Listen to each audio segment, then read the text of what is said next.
Hello po and good day po sa ating mga viewers. So in this video ay magtatalakay ako patungkol sa clamp meter or sa ammeter. So yung video na ito ay magte-testing tayo, actual test. Gamit to yung test setup natin and of course ito yung clamp meter. So magte-testing tayo at kaunting theory at saka basic na mga problem solving, basic na calculation with regards sa ammeter. So, ito yung ammeter, yung hinahawakan ko. This is a handheld type na ammeter. So, yung tawag dito is clamp meter or yung iba, paminsan is clamp ammeter. So, ito ay ginagamit na pang measure ng current. So, simple lang naman gamitin. All you need to do is pipindutin ito, bubuka itong clamp, yung pinaka-clamp niya, at ipapasok dito sa wire. So, ayan, nakapasok na siya. So, dapat one line lang at hindi dalawang linya kasi kapag dalawang linya ay wala kang reading na makukuha. So, dapat one line lang. So, ganun. So, pindutin lang, pasok, bitawan, and nakapasok na siya. So, ganun kasimple.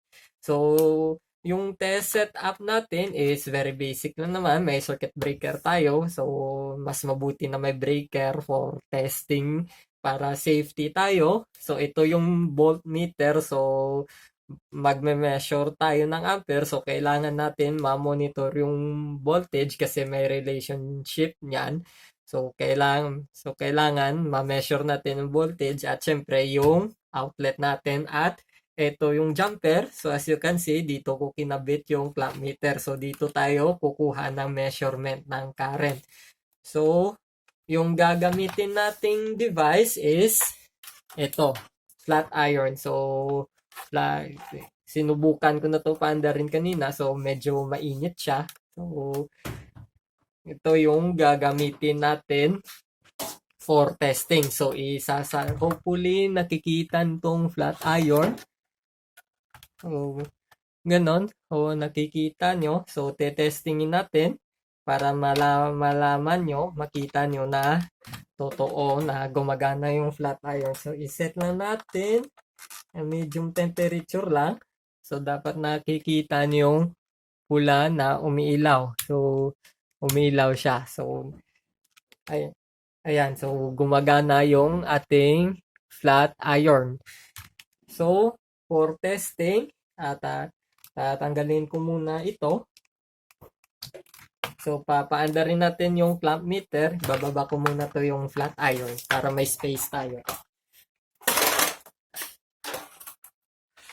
So, ito ay mayroong range. So, 200 amperes at saka 1,000 amperes. So, makikita nyo 200 at saka 1,000. So, kasi maliit naman yung flat iron, maliit lang yung load niya. So, isi-set natin sa 200 amperes. So, before natin ikakabit, dapat ay naka-zero siya. So, antayin natin or dapat inaantay na mag-zero yung reading ng clamp meter. So, ngayon, ikakabit ko na siya. Ayan. So, nakakabit na.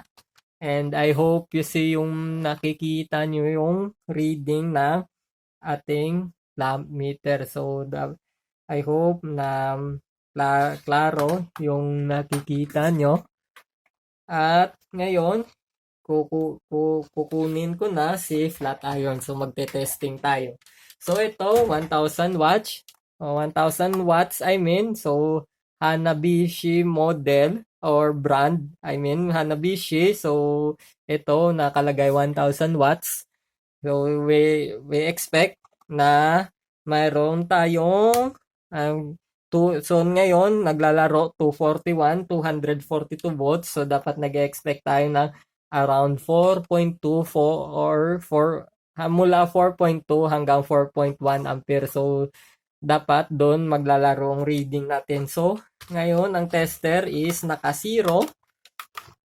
And ngayon, isasaksak natin ang flat iron. So, hawakan ko lang kasi or malikot ko yung malikot yung clamp meter ko. So, baliktad. So, eh, adjust natin. So, ito, kakabit ko lang muli. So, maliit yung space ko kasi. So, medyo mahirap. So, itong ilagay yung clamp meter. So, medyo hindi maganda yung position ko dito. So, isasaksak ko na to. So, dapat may reading tayo. So, but before that, nakalimutan ko pala is ito yung data hold. So, dapat pipindutin ko to para ma-save yung reading natin. So, ito, kakabit ko na. So, ganyan yung setup kasi medyo mahirap na position doon. So, isasaksak ko na. So, dapat at naka-ready na ako dito sa hold button. Ayun na, naka-hold. And isasaksak ko na. So, merong tayong 3.9 amperes at 238 volts. So, medyo may konting inaccuracy tayo dito. O, ayan, 4.0. So, pinindot ko ng hold. Tanggalin natin yung flat iron. Ayan, tatabi ko muna yung flat iron. So, ganun na. Madali naman mag-testing to eh. Magkuha ng current. So, nakikita nyo is 4.0 ampere. So, doon kanina, nakita nyo around 3.8, 3.9 lang siya. So, may talagang mga inaccuracy depende sa plancha or ito kasi luma na itong battery. So, isang factor na hindi na siya gumagana ng maayos or nagbibigay ng either mababa or mas mataas na reading base or compared sa na-calculate. So, power is equals to voltage times current. So, ganun naman yung formula. Easy. So, walang complex dun. Multiply lang. Voltage times current equals power na. So, sa AC circuit, medyo malalim na topic yon. May mga power factor pa, pero sa ngayon, hindi ko muna i-discuss yon sa next video lang. So, nakikita nyo 4 ampere, nakalock pa rin yung hold natin. So, ayan, 4 ampere kahit hindi nakakabit sa circuit natin at nakapatay naman, wala naman nakasaksak. So, nakasave to yung reading natin. So, 4.0 ampere. So, patayin na natin. Release muna ang hold. So, ayan, nag-zero na. At itatabi ko na to yung clamp meter natin. Ganun naman kadali. So, papaandarin mo naman. Sa ikakabit mo dito. So, reading ka. Pindutin yung hold, tanggalin. Or, pwede naman, if nababasa nyo, pwede naman hindi pipindutin yung hold. Depende sa inyo. Tanggalin at patayin. So, napakadaling maggamit ng clamp meter. So, sa next part ng video natin ay magbibigay ako ng konting theory with regards with this clamp meter. So, babalik lang ako. Tatanggalin ko muna to. Yung mga paraphernalia, yung extension cord at saka yung clamp meter. So, magsusulat tayo. So, mga basic lang naman na calculations. So, heto na po tayo and magbibigay ako ng kaunting discussion about sa ammeter. So, yung ginamit natin for testing. So, yung first type ng ammeter or yung ginagamit para sa ammeter, actually dalawang types lang naman to. Yung first type is the current transformer. So, magsusulat tayo. Transformer. So, may tinatawag tayo na current transformer. So, yung kanyang principle of operation is to reduce the current na dumadaan sa ating ammeter. So, let's say, magsi-single line lang tayo. So, let's say, ito yung current carrying wire natin or yung conductor natin. So, dito na side is supply. So, supply, ito load. So, yung current flow natin is from supply papuntang load. So, current flow. So, sulat ko para mas makita nyo kung ano yung dinidiscuss ko.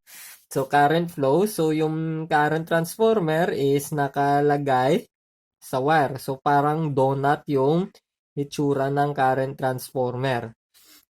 So, parang ganon. Yung medyo depende sa sa size or sa rating ng current transformer ay may maliliit at may malalaki rin. So, depende rin sa manufacturer yun eh. So, meron namang ibang maliit na rating pero malaki yung size ng current transformer. So, parang ganon yung shade.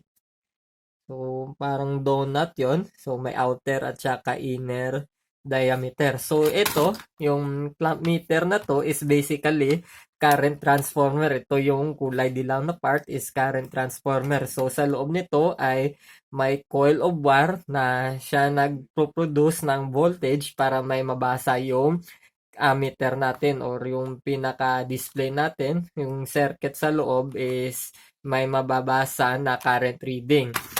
So, yung current transformer natin is may ratios. So, usually, yung mga ratio, so magbibigay ako ng konting example. So, 100 is to 5. Meron tayong 50 is to 5. 500 is to 5. So, mga ganong rating. So, pwede rin tayong maglagay 1,000 is to 5. So, yung ratio natin is yung parang multiplier niya to the current na dumadaan. So, yung current flow in the wire, ito, yung current flow, yung pinaka-multiplier niya or yung ginagamit natin pang divide para may makuha tayo sa secondary side. Kasi yung current transformer, yung ito, yung kinulahian ko, yung drinowing ko na donut na yan, ay nakakonect ito sa ammeter. So, yung sa mga electrical, if nakakita na kayo ng electrical panel na may mga metering, sigurado ay mayroong ammeter yan. So, hindi naman pwedeng walang ammeter is napaka-basic yan na instrument in metering. So, papunta dyan is yung ammeter. So, mag-drawing naman tayo ulit. 50.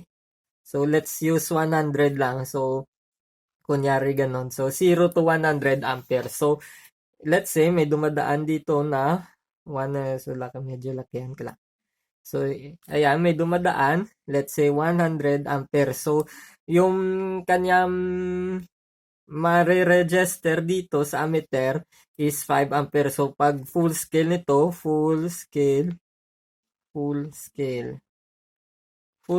deflection is 5 amperes. So, per 100 amperes ay mayroong 5 amperes. So, kapag 50 amperes lang, kalahati rin ng 5 ampere. So, dito ay may ratio tayo na or yung multiplier, ganon, multiplier.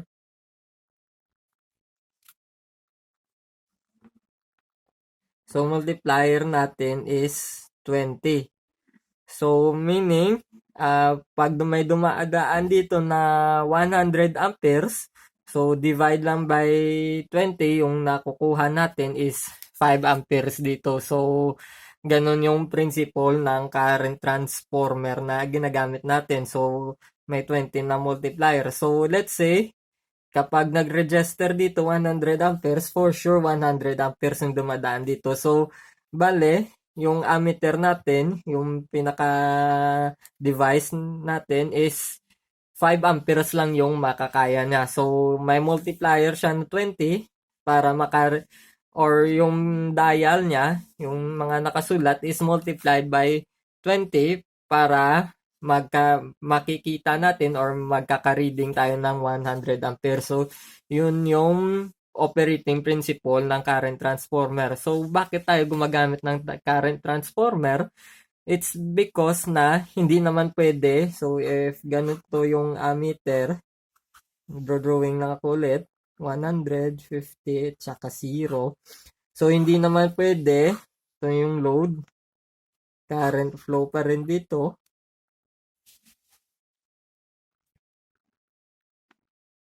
And ito yung supply. So, let's say may dumadaan dito na 100 amperes. So, hindi naman pwede na full 100 amperes yung dadaan sa ammeter or sa device mismo.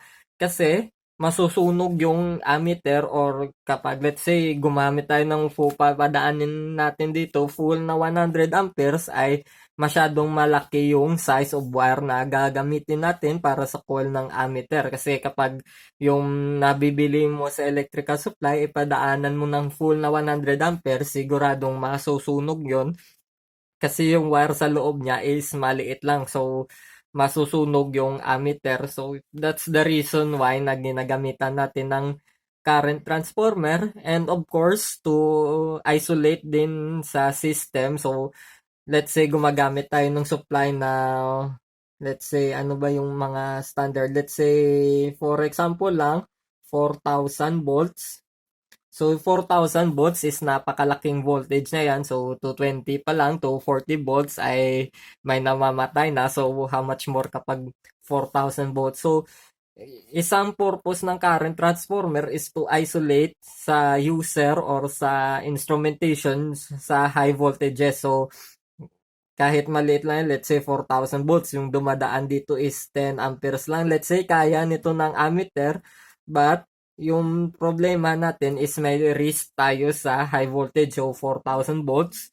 Kapag pinadaan mo dito, let's say kaya ng ammeter yung 10 amperes.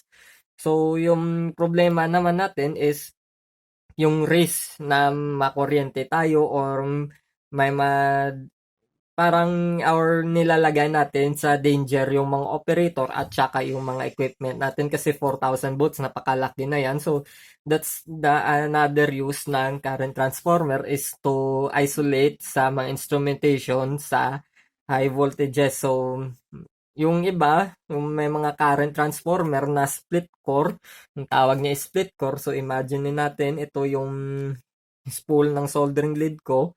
Let's say ganito yung current transformer. So, hinahati dyan sa gitna para maipasok yung wire. Kasi yung iba, parang naka-permanent na yung installation eh. So, let's say, gamitin natin itong example, yung probe ng tester ko. Let's say, nakakonect na dyan. O, pag ganun. So, nakakonect na siya into the system.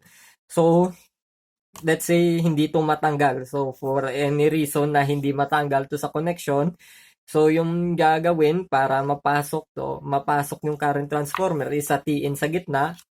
So, ipapasok doon and tsaka isasarado. So, may tornilyo sa gilid. So, hihigpitan yung mga tornilyo dyan para gumana yung current transformer natin. So, ang advantage lang ng current transformer ay hindi mo na kailangan putulin ang wire to measure current just like ito sa ammeter na to.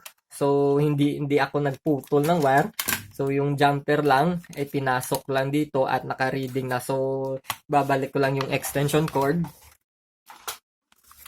So ito yung extension cord. So nakakabit yan. So sa video, pag testing natin ay nakakabit dyan. So, tinanggal ko lang para makita nyo later on sa isang type ng pag-measure ng amperes or ng current. So, nakalagay dyan.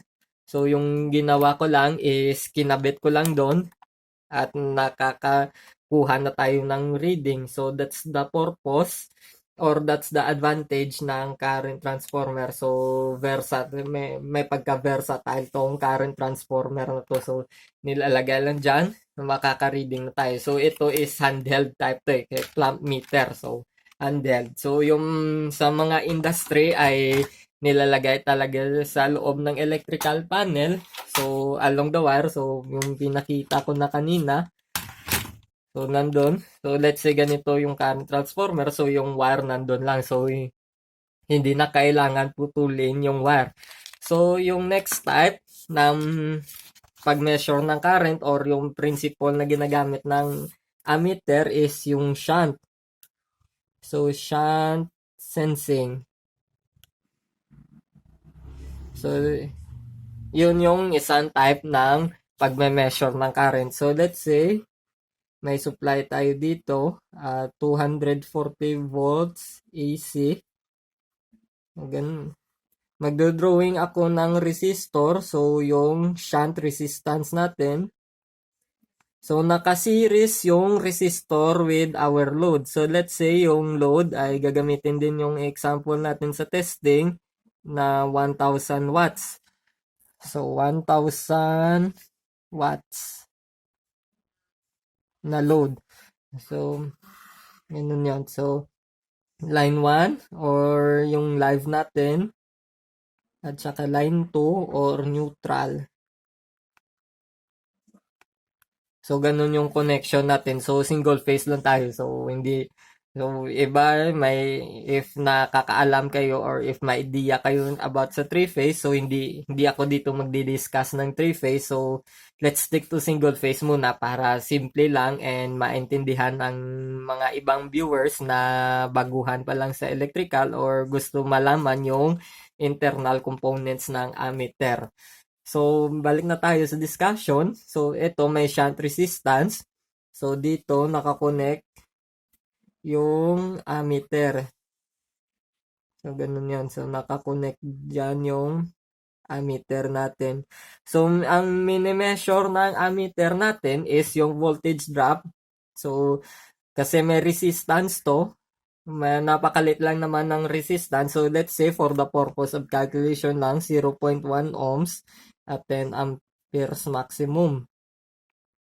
So, for the purpose of calculation lang. So, in real life or sa actual ay mas maliit yung mga resistance. So, dito sa video natin ay gagamit lang ako. So, aminado naman ako na malaki to.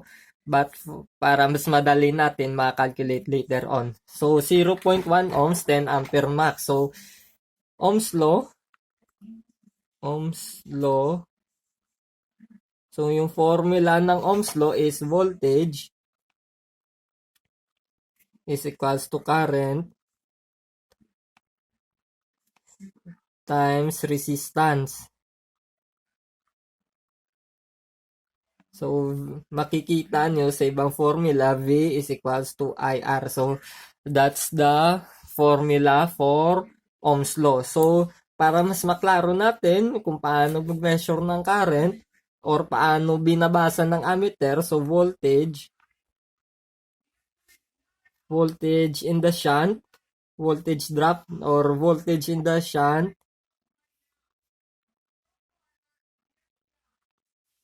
is equals to system current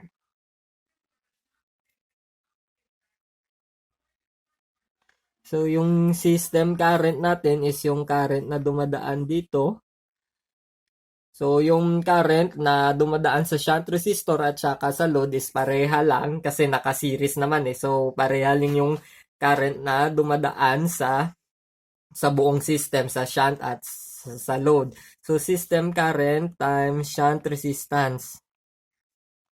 Shunt resistance. So, for now, wala pa tayong current. So, magsosolve tayo ng current. Mag-introduce ako ng bagong formula. So, power is equals to voltage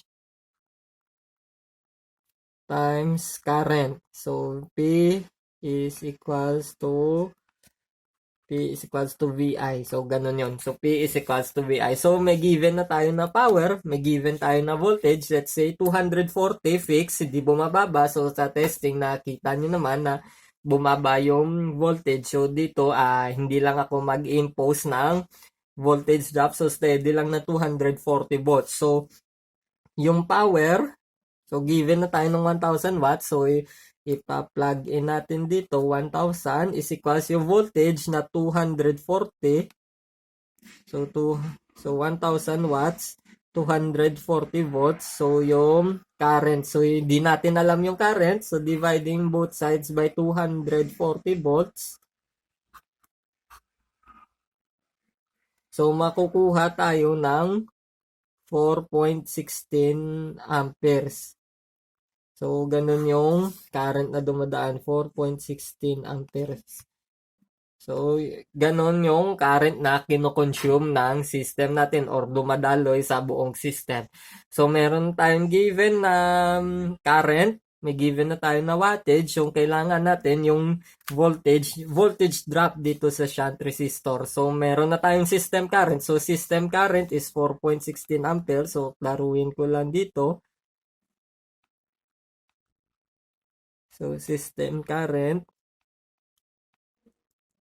So, given na tayo ng shunt resistance, so 0.1 ohm. So, ilalagay natin dito sa ilalim ng formula nito, system current is 4.16 amperes times shunt resistance, 0.1 ohm. So, 0.1. So, basic lang naman, move 1 decimal place to the left. So, voltage in the shunt.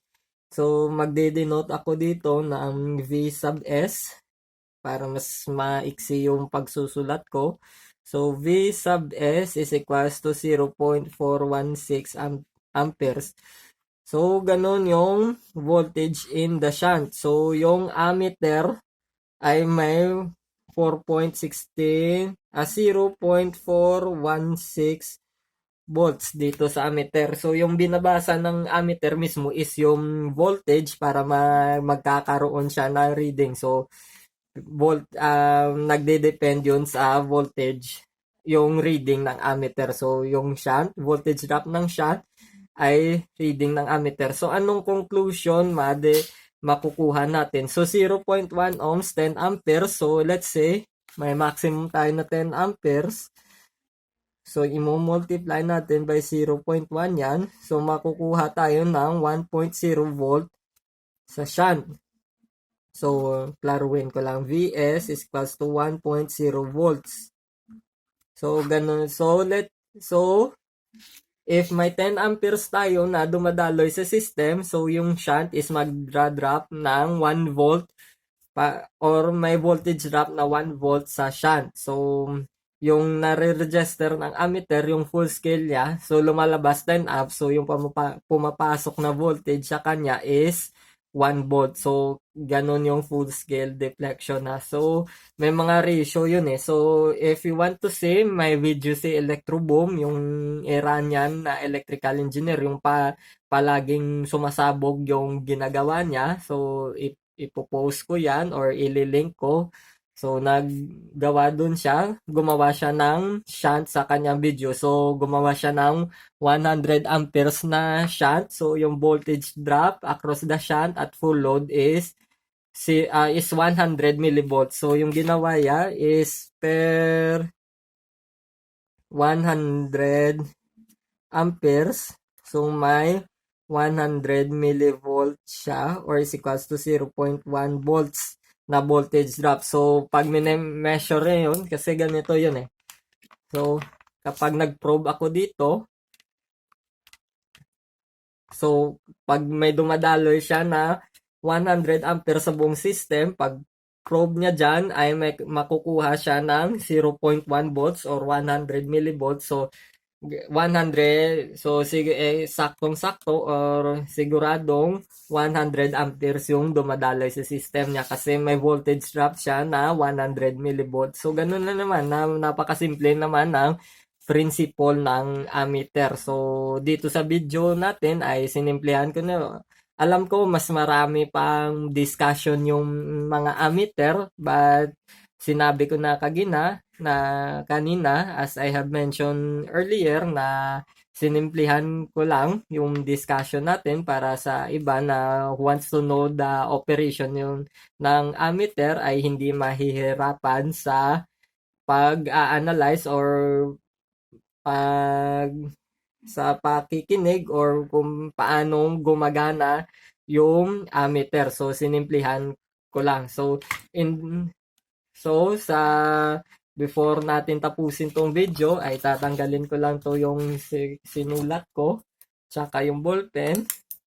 At ito, so ipapakita ko, so binuksan ko na siya earlier, yung tester. So, meron siya 10 amperes na range. So, ito yung wheeler ko na tester. So, sa loob niya is mayroong shunt. So, ito yung pinaka-shunt sa 10 amperes niya. So, manipis lang na wire, pero special to na wire.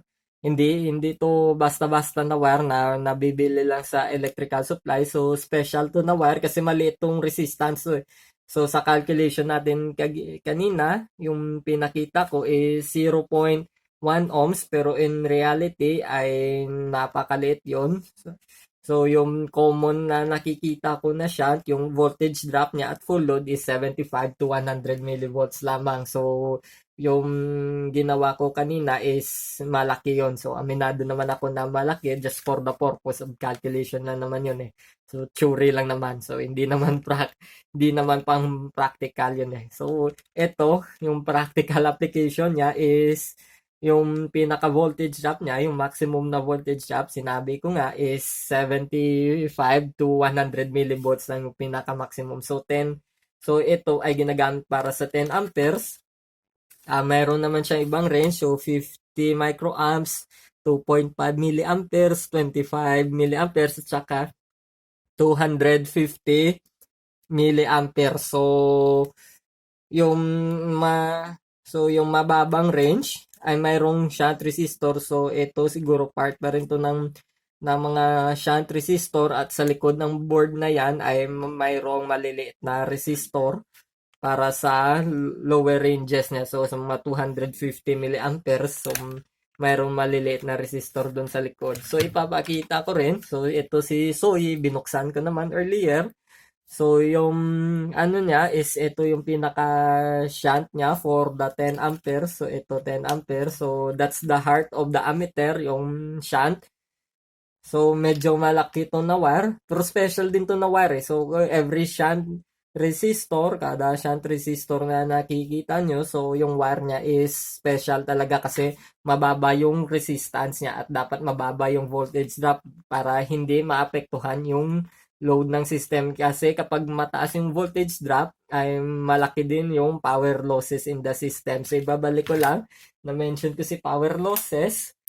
So, siguro, sa next na video, sa mga future videos ko ay magdi-discuss naman ako. So, power is equals to current squared times resistance. So, ganun naman. So, yung kanina is voltage times current. So, pwede rin gamitin yung current squared times resistance. So, kapag malaki yung voltage drop dito sa shunt natin, ay masa-sacrifice din to yung load kasi mababa ng voltage natin tanggap niya. At the same time, mag-iinit yung shunt. So, power losses to. So, dapat minimize natin yung power losses in the shunt resistor. So, dapat yung in practice is, sinabi ko nga, ilang beses na is 75 to 100 millivolts yung voltage drop sa shunt resistor. So, ganun lang naman formula eh. So, power. So, dapat minimize tong power losses na ito. So, dapat mababay para mas efficient yung system natin at hindi masasacrifice yung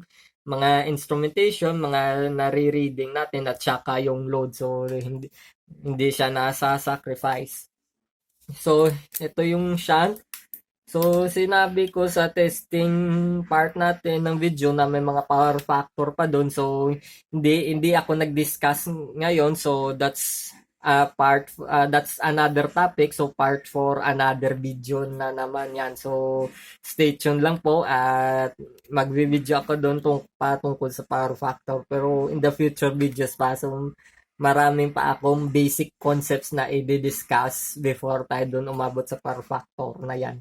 So, sinabi ko nga, ito yung shunt. So, maliit lang naman yung napakaliit ng resistance nito at saka sinabi ko nga special na wire. So, dito makikita nyo wala na tong fuse. So, ewan ko ba? So, naputukan ako ng fuse sa milliampere. So, dito, naputok yung fuse. Ewan ko, 150 lang naman yung kinarga ko na current, 150 milliamperes. Pero ito yung 400 niya ay pumutok. So, ewan ko kung ano nangyari. So, ito, sira na to. So, ginamper, hindi na to safe. So, sa mga nanonood, wag nyong gawin na mag-jumper kayo sa fuse. So, ito ginawa kong jumperal na naman. So, for basic lang naman na testing to, pang resistance naman lang kasi may sira na to. So, hindi na gumagana ng maayos yung mga voltage niya. At ito yung 10 amperes ay wala namang fuse eh. So, unfused to yung 10 amperes. So, sa maliit lang naman na ranges to. So, ginamper ko na lang. So, sa mga nanonood dyan, so hindi advisable, wag nyong gayahin yung ginawa ko na mag-jumper kasi napaka-delikado. Pwede sumabog yung tester or masunog yung tester nyo. So, sayang naman yung tester if sumabog lang naman kasi nag-jumper kayo. So, hindi, wag nyong gayahin yung pagja-jumper na yan. So, ganun. So, wala pa akong may nakita na fuse dito. So, hindi ko gusto na mag-jumper ako dito kasi so sinabi ko na nga napaka delikado, pwede masunog or pwede sumabog yung tester. So, sayang naman. So, I hope may natutunan kayo na kaunti sa video na ito. So, sorry if may nasabi akong mga parts na naka-Ilonggo. So, sorry. So, taga Visayas kasi ako eh. So, ganun talaga. So, may mga Bisaya words ako na nasabi sa video. So, sana may natutunan kayo. Sabi ko na, sinimplihan ko naman para sa mga viewers natin na mas madali maintindihan yung operation ng ammeter. So, good day po sa lahat and see you in the next video.